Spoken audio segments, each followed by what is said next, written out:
Oke, assalamualaikum warahmatullahi wabarakatuh. Eh, Halo semua, ini adalah tugas dari program Jarvis Camp Batch 7, materi networking ya. Sebelumnya perkenalkan nama saya Reja Adi Pratama dari Universitas Siber Muhammadiyah. Di video ini saya akan menjelaskan cara pemilihan blocking ya, blocking port pada protokol standar STP dengan topologi 3 switch ya, 3 switch standar yang saling terhubung membentuk segitiga. Jadi sebelumnya udah ada ini ya, topologi yang sudah dibuat ya. Jadi ini analoginya saya buatkan king ya, the king, switch 1 ya. Jadi nanti mereka priority kemana untuk mencapai ke switch 1. Jadi ketiga switch ini ya sengaja dihubungkan membentuk loop fisik ya. Ini before-nya ya. Ini kan after-nya kalau kita sudah buat ya. Kemudian tanpa STP misalkan, loop ini akan menyebabkan broadcast ya. Jaringan layer 2 biasanya jadi tidak stabil. Tapi STP juga mencegah ini untuk cara memilih port untuk diblokir. Jadi biar nggak looping satu jalur ya, satu jalur. Jadi secara logis itu tetap ada jalur yang bebas looping ya. Jadi looping itu perputaran jaringan ya, sehingga menyebabkan loop ya, sehingga memperlambat bandwidth distribusinya ya. Jadi cara STP menentukan port mana yang diblokir itu ada 4 langkah. Yang pertama itu STP itu menentukan route bridge-nya ya. Route bridge-nya raja. Kemudian switch bridge ID terkecil ya, gabungan dari priority dan juga MAC address yang terkecil. Karena saya saat ini tidak mengubah prioritinya ya, semua switch defaultnya pada prinsipnya yang sama, yaitu 30.2768 ya. Jadi yang menentukan route bridge itu ya sisi murni MAC address-nya. Jadi saya tidak setting di bagian ID-nya ya secara manual, tapi ini kan masih masuk materi ya. Jadi saya setting default.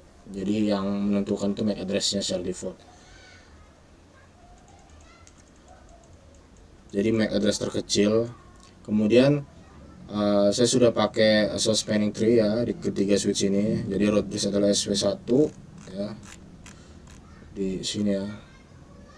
Route bridge SW1.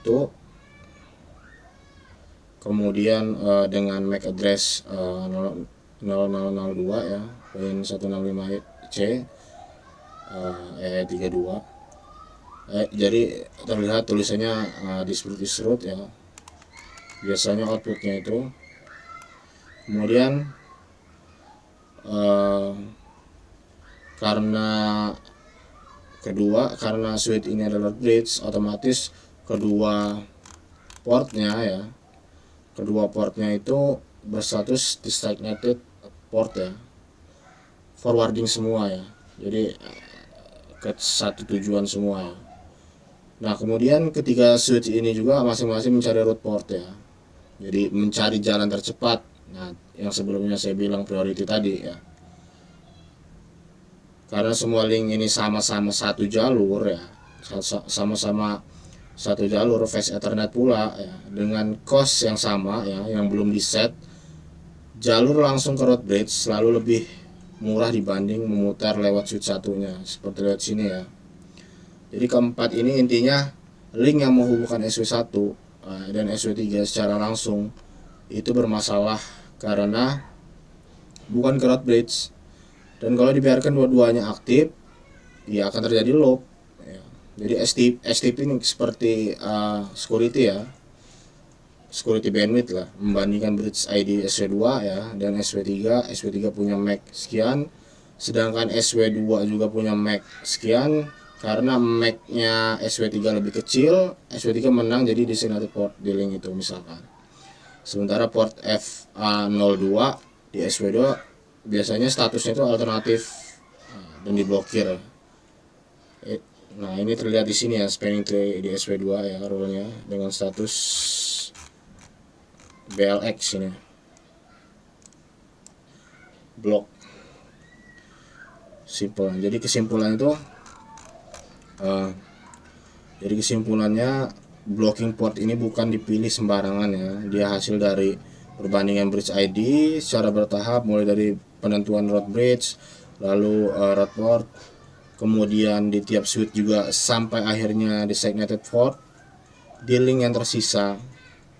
Jadi port yang kalah dibandingin terakhir itulah yang diblokir ya, supaya load di jaringan itu nggak terjadi. Jadi seperti itu. Kalau pengertian formalnya ini ya.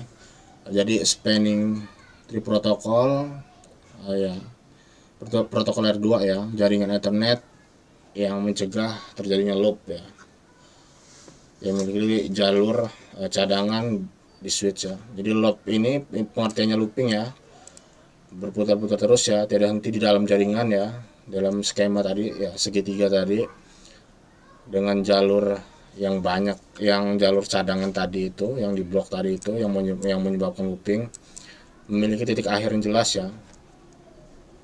Dan untuk broadcast trafficnya, loop yang tidak dikendalikan dapat menyebabkan broadcast storm ya, atau badai broadcast ya. Kemudian MAC address flapping jaringan menjadi sangat lambat. Jadi gitu ya. Kemudian ada analoginya tadi saya sudah jelaskan, fungsi dan kegunaannya juga menjaga stabilitas ya, tapi tetap mengizinkan adanya link cadangan ya. Nanti secara otomatis bisa menjadi developer nanti ya. Kalau di Mikrotik biasanya menjadi developer untuk yang terkecil sampai yang terbesar prioritinya. Mencegah tadi ya MAC address flapping. Kemudian ini topologinya. Jadi saya juga di switch sudah buat, di Cisco juga sudah buat, contohnya seperti ini. Kemudian konfigurasinya seperti ini ya. Jadi sudah terlihat ya terkoneksinya. Kemudian prioritinya default ya, default juga. Root bridge, kemudian designated. Jadi tidak ada settingan ya, ini default semua. Oke, jadi sekian video dari saya. Terima kasih. Wassalamualaikum warahmatullahi wabarakatuh.